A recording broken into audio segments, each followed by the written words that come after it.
नमस्कार दोस्तों। आज हम जानेंगे कि गर्भावस्था के पहले तिमाही में हर हफ्ते क्या क्या होता है।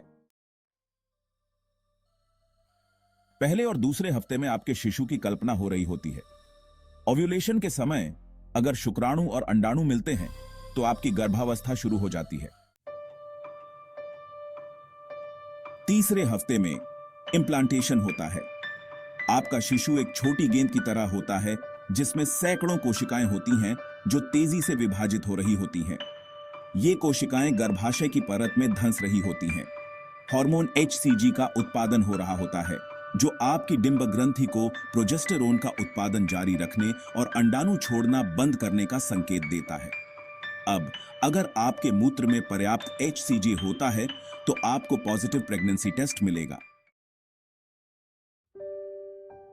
चौथे हफ्ते में आपका प्रेगनेंसी टेस्ट पॉजिटिव हो जाएगा। आपका शिशु अब 2 परतों वाला भ्रूण है, हाइपोब्लास्ट और एपिब्लास्ट। आदिम प्लेसेंटा विकसित हो रहा है और आपके शिशु को पोषक तत्व और ऑक्सीजन प्रदान करने की तैयारी कर रहा है।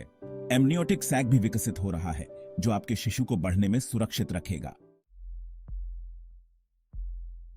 5वें हफ्ते में आपका भ्रूण अब 3 परतों का बन गया है, एक्टोडर्म, मेसोडर्म और एंडोडर्म, जो बाद में सभी अंगों और ऊतकों का निर्माण करेंगे।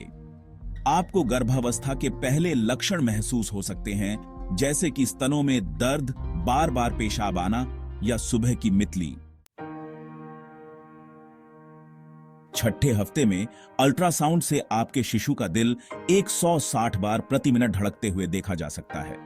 नाक, मुंह और कान आकार ले रहे होते हैं। फेफड़े और पाचन तंत्र के अंग भी बनने शुरू हो जाते हैं। 7वें हफ्ते में आपके शिशु के हाथ और पैर बनने लगे होते हैं।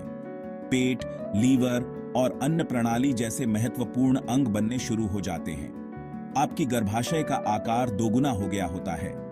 नाभिरज्जु मां और बच्चे के बीच रक्त और अपशिष्ट का स्थानांतरण कर रही होती है। 8वें हफ्ते में श्वसन प्रणाली का विकास हो रहा होता है। गले से बढ़ने वाली श्वास नलियां विकसित हो रहे फेफड़ों की शाखाओं तक पहुंच रही होती हैं। 9वें हफ्ते में आपका शिशु लगभग 1 इंच लंबा हो जाता है। अगर आप ध्यान से देखें तो अल्ट्रासाउंड में आपको शिशु की हलचल दिखाई दे सकती है। 10वें हफ्ते में आपके शिशु के अंग बढ़ रहे होते हैं और परिपक्व हो रहे होते हैं। शिशु का सिर शरीर की आधी लंबाई के बराबर होता है। 11वें हफ्ते में उंगलियां और पैर की उंगलियां अलग हो गई होती हैं और हड्डियां कठोर होने लगी होती हैं। बाहरी जन्नांग लगभग पूरी तरह से बन चुके होते हैं। 12वें हफ्ते में गुर्दे अब मूत्र का स्राव कर सकते हैं और तंत्र परिपक्व हो रहा होता है। आपका शिशु अब अपने सभी 10 पैर की उंगलियां मोड़ सकता है, उंगलियों को खोलने और बंद करने का अभ्यास कर रहा होता है और अंगूठा चूस रहा होता है।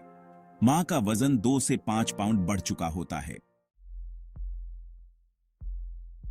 13वें हफ्ते में गर्भपात का खतरा कम हो जाता है।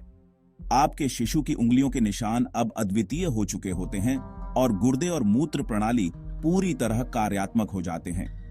अगर आप एक लड़की को जन्म दे रही हैं तो उसकी डिंब ग्रंथियों में हजारों अंडाणु पहले से ही होते हैं। 14वें हफ्ते में आपके शिशु के चेहरे की मांसपेशियां अभ्यास कर रही होती हैं, जैसे कि झपकी लेना, चेहरा बनाना, भौं सिकोड़ना और अपनी पहली मुस्कान का अभ्यास करना। दोस्तों, यह था गर्भावस्था के पहले तिमाही का सफर। अगले वीडियो में हम जानेंगे दूसरे तिमाही के विकास के बारे में। अगर आपको यह वीडियो पसंद आया हो तो लाइक और सब्सक्राइब करना ना भूलें। धन्यवाद।